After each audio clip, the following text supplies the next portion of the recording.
So this little kid comes across his grandpa at the bathroom sink.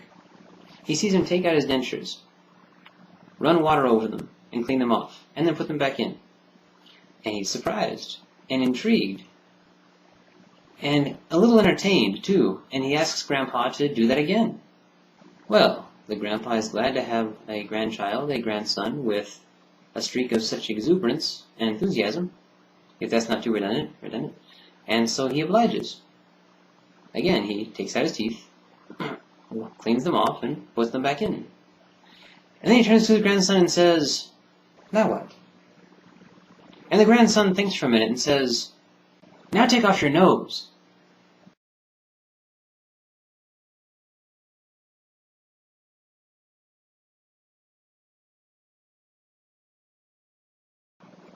Consider for a moment phrenology. It is the idea that I could assess your personality characteristics by examining the bumps on your head. Now, a lot of people, when they hear such a notion, are compelled to discount it as obviously absurd.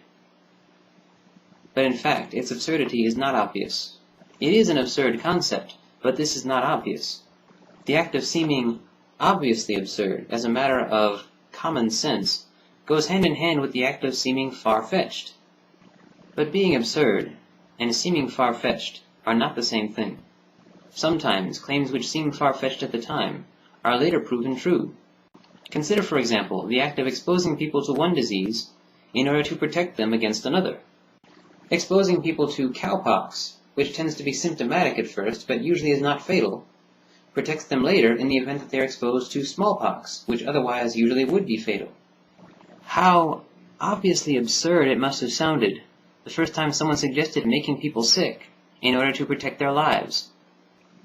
It has, however, been proven that, far-fetched though it seemed, prior exposure to one will protect against the other.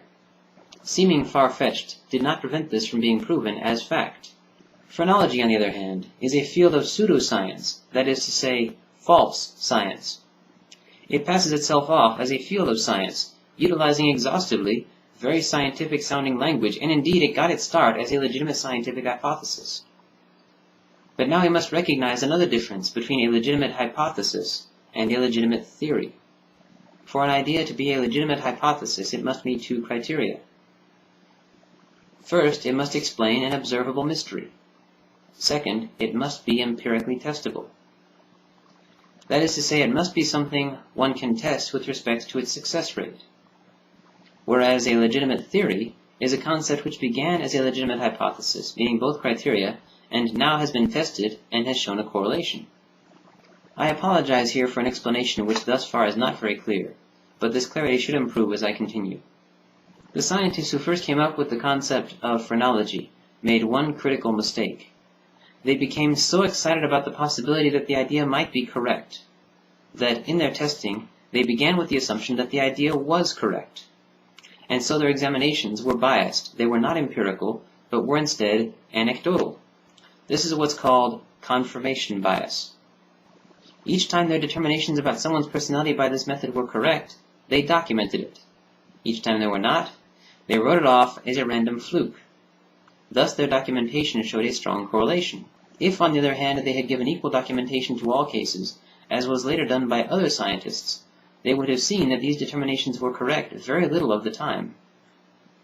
This absence of a correlation would have demonstrated to them quite clearly that their hypothesis was incorrect. The erroneous absurdity of phrenology is demonstrated not by its appearance of being far-fetched, but by its failure to hold up under skeptical scrutiny. Now let us consider for a moment the rhetoric I am often handed. God does not simply manifest, because one is not free unless one is free to deny his existence. One must begin believing first, then comes manifestation. When it comes to God, seeing is not believing, believing is seeing. Believing must come first. When one begins one's approach to life, excited by the assumption that the events of the universe are guided by an all-powerful, all-loving being, one notices that relatively small percentage of the time when things hit, and overlooks the vast majority of the time when things miss. One slips into confirmation bias. But now let us consider wakantanka. I expect that most of you probably will not recognize that term. So if you overheard some people talking about believing in Wakantanka, you would have no idea what they were talking about. Wakantanka is a term of the various Sioux Native American tribes. It means great mystery. This is the term they use to refer to the god they worship.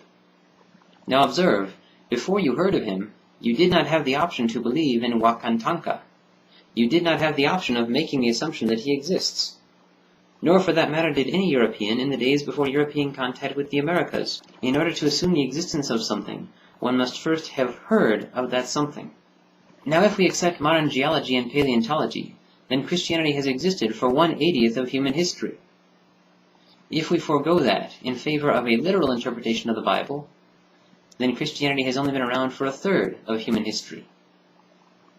In either case, for the majority of human history, no one had ever heard the name Jesus Christ, which means that no one had an image of Christ, who he was, or what he was. Therefore, no one had the option to assume his existence. If we were to travel back to that time, and try to tell someone to believe in Christ, or to assume that Christ exists, because by the act his existence will be demonstrated to them, whoever we said it to would probably respond by giving us a strange look and asking, "Who?" So if believing is seeing, and one must begin believing in Christ before one can expect to see proof of him, then Christ must have found a way to take an entire world in which no one had ever heard of him, and get that small group of them to start believing in him anyway. So the question is, how did he do that?